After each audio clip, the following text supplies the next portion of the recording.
يا مساء الفل على احلى جماهير في الدنيا، رب يكون الجميع بخير وفي احسن حال. بقالنا كام يوم وفي ضجه كبيره قوي معموله على المعلق عصام الشوالي بسبب تعليقه على مباراه الذهاب في نهائي دوري ابطال افريقيا اللي اقيم في استاد القاهره، اللي تم فوز النادي الاهلي بنتيجه 2-1 على الوداد المغربي. والضجه دي يا سيدي بتقول ان المعلق عصام الشوالي كان بينحاز بشكل كبير قوي للوداد المغربي، وكان بيظلم النادي الاهلي، وكان بيقول حاجات غير الواقع. والحقيقه وانا بتفرج على المباراه ما شفتش يعني الشيء الفج او الشيء الفظيع اللي يخلينا نسيب كل شيء ممكن يفرق في نتيجه المباراه او يزود فرص نادي الاهلي او يقللها في الفوز بالبطوله، ونتكلم عن التعليق ومعلق المباراه.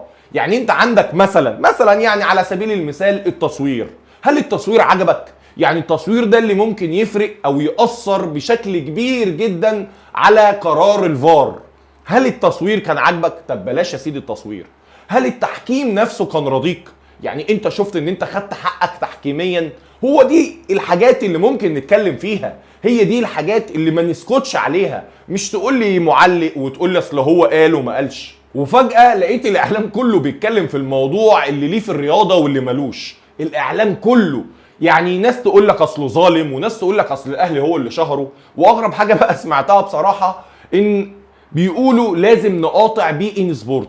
طب انا دلوقتي في سؤال، انا هقاطع بي ان سبورت بس هتفرج على المباراه فين؟ ما هو مفيش قناه هتعرض النهائي غير بي ان سبورت. يعني انت النهارده لما تيجي تقول حاجه لازم نفكر فيها قبل ما نقولها. ما انت دلوقتي هتقاطع النهائي، هتقاطع الاهلي كمان، طب ما يعني نتفرج حتى على النهائي وبعدين نقاطعها يعني. وبعدين هو اصلا بين سبورت عملت ايه؟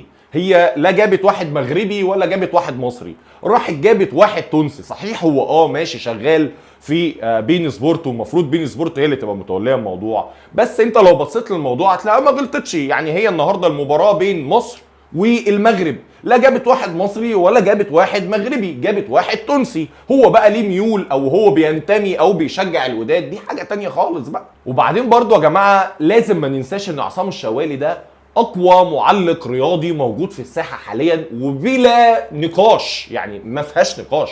عصام الشوالي هو احسن معلق رياضي موجود في الساحه حاليا.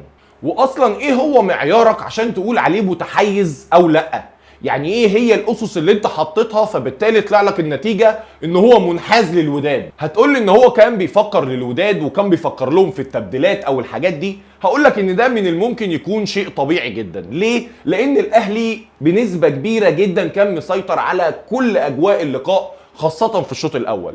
فمن الطبيعي ان انت النهارده لما بتشوف الجانب الاضعف في المباراة بتحاول ان انت تفكر له، او بتحاول ان انت تشوف ايه الحلول اللي هو ممكن يطلع من اللي هو فيه ده. انما هي مش تحيز، دي من وجهة نظري يعني. واكيد برضو ان هو مش هيخطط للنادي الاهلي او يفكر له، لان النادي الاهلي ده اللي كان عامل تقريبا كل حاجة في كرة القدم في المباراة، فهو كسبان وهو فارض سيطرته تماما، هيفكر له في ايه؟ ومن ضمن الجمل اللي قالها الشوالي في اللقاء ان صاحب اللقب بيلاعب صاحب اكبر عدد من الالقاب.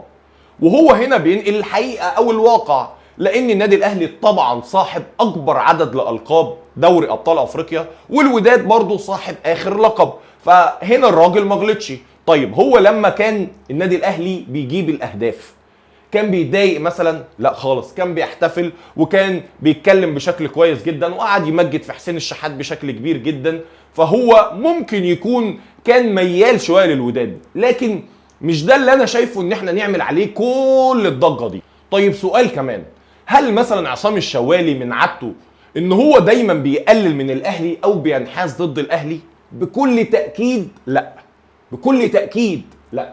ليه؟ لان عصام الشوالي ياما قال جمل في حب النادي الاهلي وتمجيد في تاريخ النادي الاهلي محفوره في اذهان اغلب الاهلاويه، وياما قال اشعار في ابو تريكه وعماد متعب واخرهم قفشه في نهائي القرن بين الاهلي والزمالك.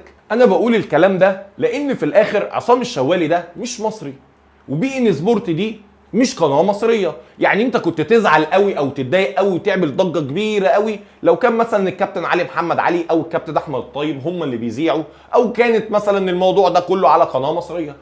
طبعا دي حاجه تضايق وما يسكتش عليها. عشان كده انا سالتك على ايه هي الاسس او المعايير اللي انت قلت عليها ان هو منحاز. ليه؟ لان ده بيحصل يوميا في البرامج من اعلاميين مصريين، وبيحصل يوميا في مباريات الدوري المصري بين فريقين مصريين، ومحدش بيتكلم ولا حد بيجيب سيرة، رغم ان هو ده بقى التحيز بعينه. وانا بتكلم طبعا اذا كان للاهلي او للزمالك، يعني انا اصلا ما بتكلمش عن حد بعينه. يعني انت مثلا على سبيل المثال يعني في نادي مصري اسمه بيراميدز ده كان بيلعب نهائي الكونفدرالية، وبالمناسبة برضو الكونفدرالية دي بطولة قارية، وبرضو بالمناسبة بيراميدز كان بيلعب باسم مصر. وزود بقى فوق كل اللي انا قلته ده ان هو في المباراة ظلم تحكيميا، واي حد اتفرج على المباراة بنسبة 85 ل 90% من اللي اتفرجوا هيقول لك ان هو اتظلم تحكيميا. ورغم كل ده لا حد اتكلم ولا حد فتح بقه عن الموضوع ولا حد جاب سيرة ولا حد طلع بقى وسأل لعيبة مثلا انت هتشجع مين وقال له لا ما ينفعش ده بيلعب باسم مصر، ولا قال لك مثلا انت مثلا بكره بيراميدز هيلعب لازم كلنا نشجعه، ولا قبل المباراه ولا بعد المباراه ولا حد هيتكلم. فمع كامل احترامي لكل الاراء والكل كلامه فوق راسي، لكن انا شايف ان الاهلي كبير كفايه عن كل الضجه اللي معموله دي، وان الضجه دي بجد ملهاش لازمه تكبر قوي كده. سلام.